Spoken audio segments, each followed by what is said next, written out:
Bom dia a todos, a paz do Senhor Jesus Cristo. Estamos em mais um vídeo, a verdade, a origem de Jesus Cristo e seus ensinamentos, que é o Salvador de todos os homens. Nós ontem não tivemos o vídeo, né, irmãos? E por algum motivo nós não podemos fazer o vídeo, mas hoje nós estamos aí com este vídeo e a continuação de ontem, que foi o dia D para os seguidores de Jesus Cristo. O que é o dia D?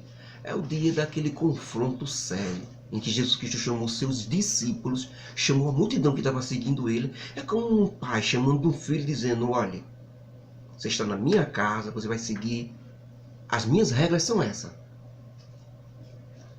Irmãos, seguir Jesus Cristo, você não pode determinar como vai seguir, o jeito que vai seguir, da maneira que vai seguir, não pode. Agora você tem a liberdade de seguir ou não, isso aí cabe a você. Foi o que Jesus Cristo passou para os seus discípulos. Ele confrontou porque ele percebeu que muita gente estava seguindo. Por quê? Por causa da multiplicação dos pães, só para ver milagres. Tinha gente, irmãos, que seguia Jesus Cristo única e exclusivamente para ver os milagres, para ver a expulsão de demônio, para ver paralítico. Mas para Jesus Cristo e para Deus e para essa pessoa, quando essas coisas terminassem, e aí? Ele não tinha fome pelo ensino. Há outros que seguiam porque Jesus Cristo estava multiplicando o pão. Para ele é que não precisasse mais trabalhar. Ia ter sempre o pão todo dia.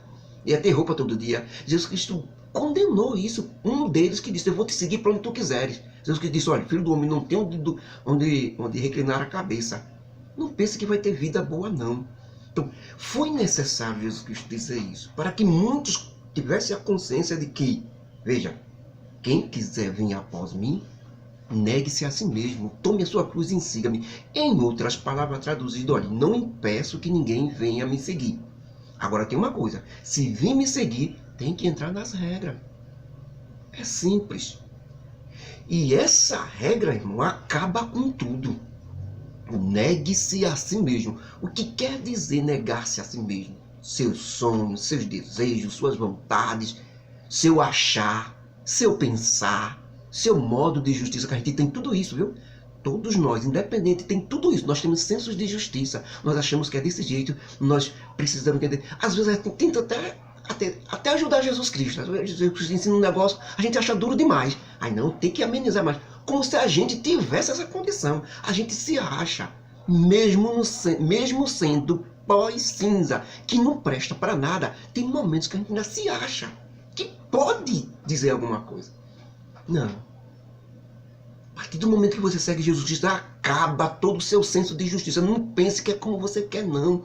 Não ache que você está amenizando as coisas para ajudar um outro a seguir Jesus Cristo, não. Não faça isso, não.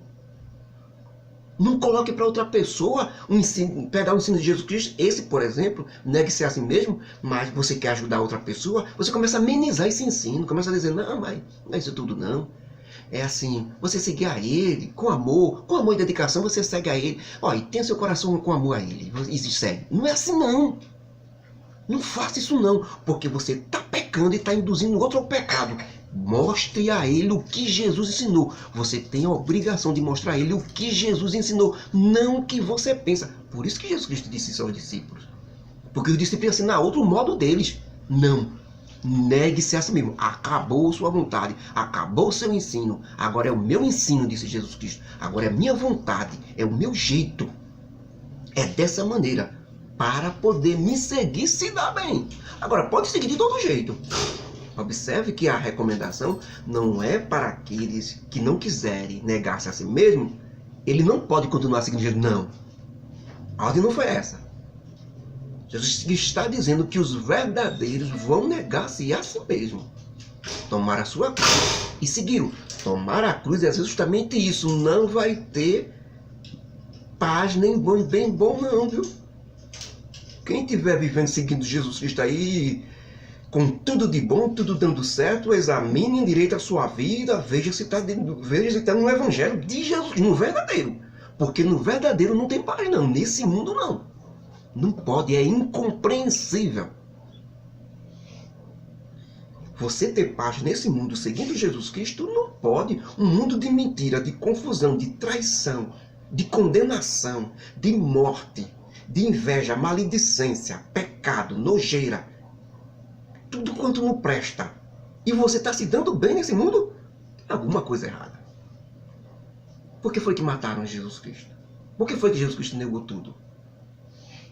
Porque ele fala a verdade, e todo seguidor de Jesus Cristo tem que falar a verdade. Quando se fala a verdade, o mundo inteiro fica contra você, porque o mundo é uma grande mentira controlada por Satanás.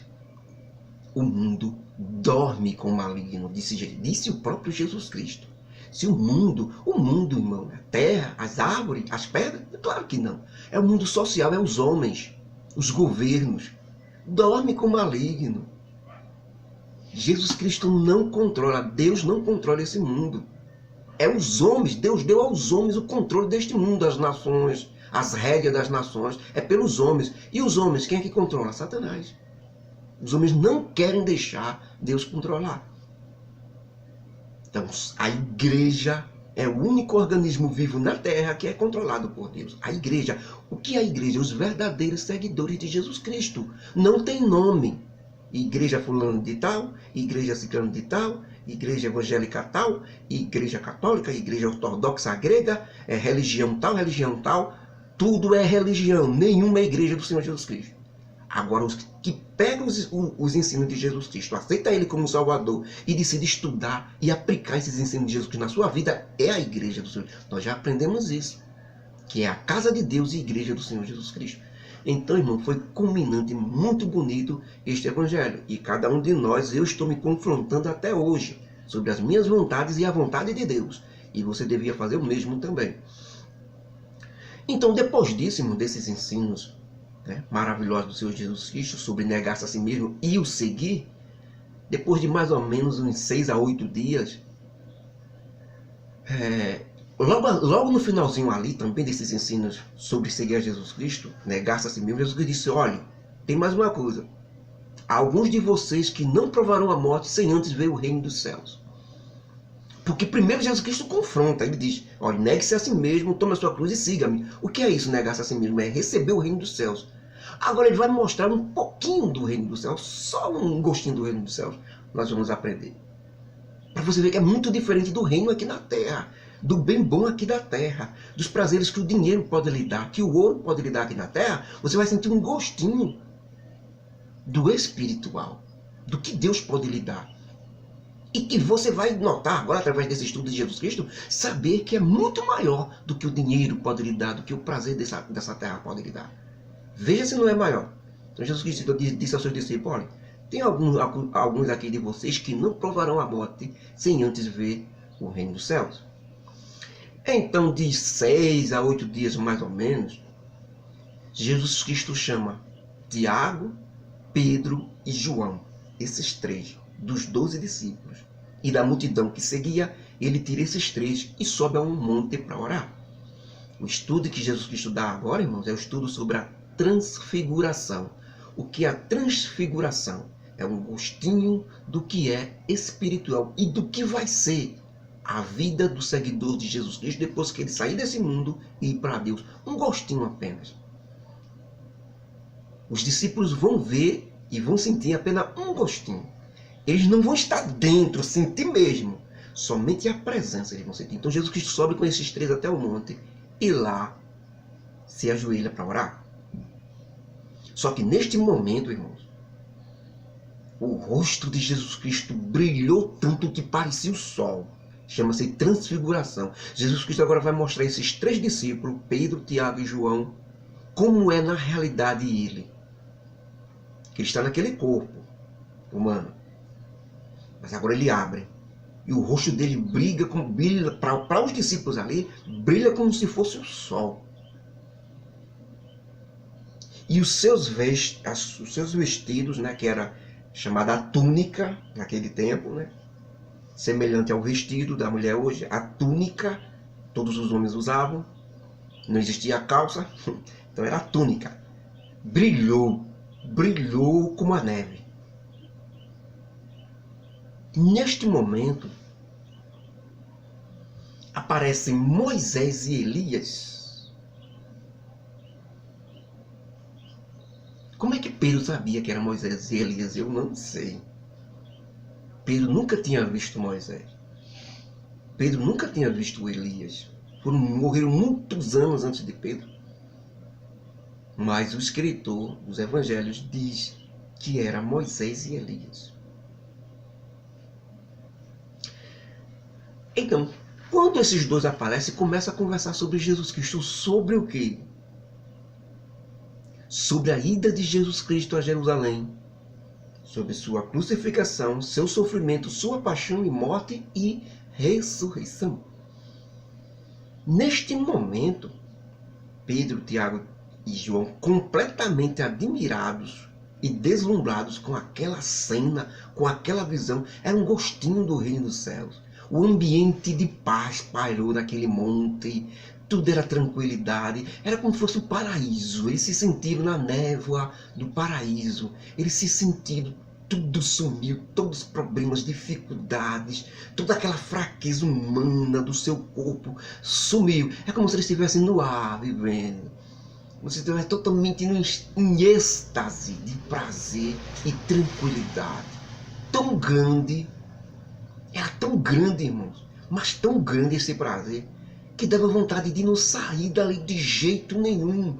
Eles não queriam que aquele momento acabasse. Esses três, viu? Pedro, Tiago e João, não queriam que aquilo acabasse de jeito nenhum.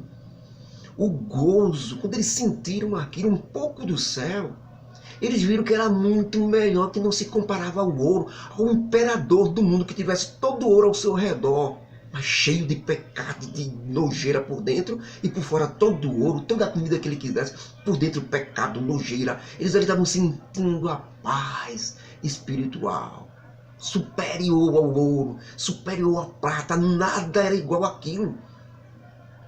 Tão grande, de maneira que João em êxtase, Tiago em êxtase, mas Pedro não aguentou. Pedro assim no ar, preso com aquilo, com aquela presença, Deus junto dele, arrastou tudo quanto é de presta, tudo presta de beleléu, para longe dele.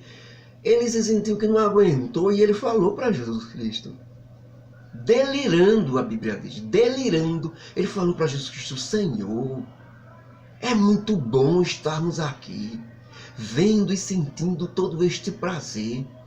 Façamos então 3 cabanas ou 3 moradas, aqui mesmo, uma para ti, uma para Moisés e uma para Elias. Observe que Pedro não se lembra dele, não se lembra de Tiago, não se lembra de João. O fato deles estar ali já era mais do que suficiente. Eles não queriam mais parar ali. Para Pedro, Tiago e João, encerrava ali. Jamais eles desceram daquele monte, jamais Jesus Cristo saía daquele monte, jamais Moisés e Elias saía dali. Ia ficar para sempre, ia fazer casa para eles 3, para ficarem ali. Eles ficariam por toda a eternidade ali. Porque é isso o prazer da eternidade, irmão. A gente não quer mais sair, não. Uma vez entrou na eternidade, não vai querer sair. Era isso que Pedro sentia. Na hora que Pedro diz isso, irmão, aquele prazer, que ele diz isso para o Senhor Jesus, por favor, Senhor, deixa que eu faça 3 cabanas, isso aqui nunca mais acabe, porque isso é bom demais. Sabe o que é que acontece?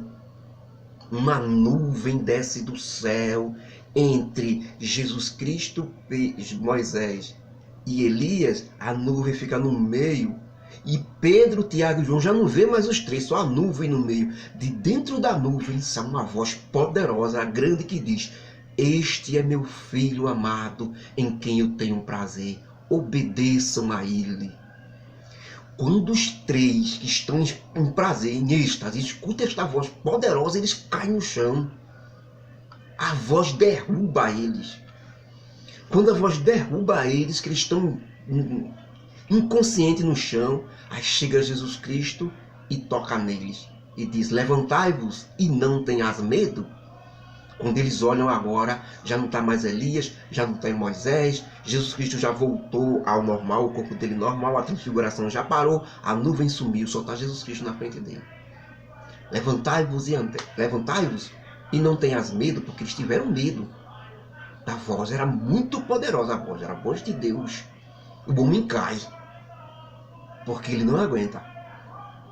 Então eles ali desceram do monte, e no meio do monte, quando estavam descendo, Jesus Cristo diz a eles três que não dissessem isso a ninguém até o dia em que ele ressuscitasse dos mortos. Jesus, os discípulos, Pedro, Tiago e João, olhando um para o outro, passou-se assim na mente deles. Por que passou-se na mente deles? Porque eles nem imaginavam que Jesus Cristo fosse morrer, quanto mais ressuscitar. Mas quando Jesus Cristo ressuscitou, eles se lembraram disso e eles não contaram até aquele dia. Eles só contaram depois que Jesus Cristo ressuscitou. Foi quando eles se lembraram, quando eles viram que nesse dia, nesse monte, Jesus Cristo tinha dito a eles: não contem nada a ninguém, até o dia em que eu ressuscite dos céus. Quer dizer, que eles viram, antes da morte, eles viram o reino dos, um pouquinho da glória do reino dos céus. Que Jesus tinha prometido, logo depois que ensinou negar-se a si mesmo, que ele tinha dito: há uns de vocês aqui que não provarão a morte sem que antes veja o Filho do Homem em sua glória. Então se cumpriu aí. Só que neste momento, assim que eles se aproximam da cidade,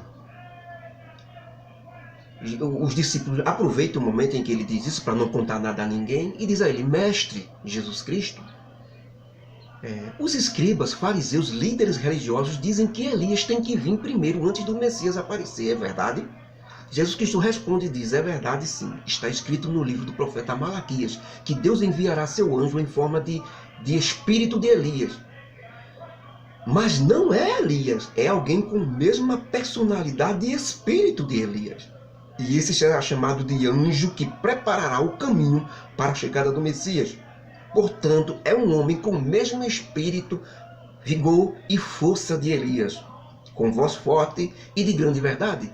Na verdade, meus discípulos, esse homem já veio, vocês o conheceram.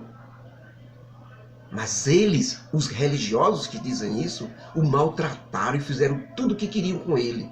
Na verdade, este homem foi João Batista, pregoeiro da verdade.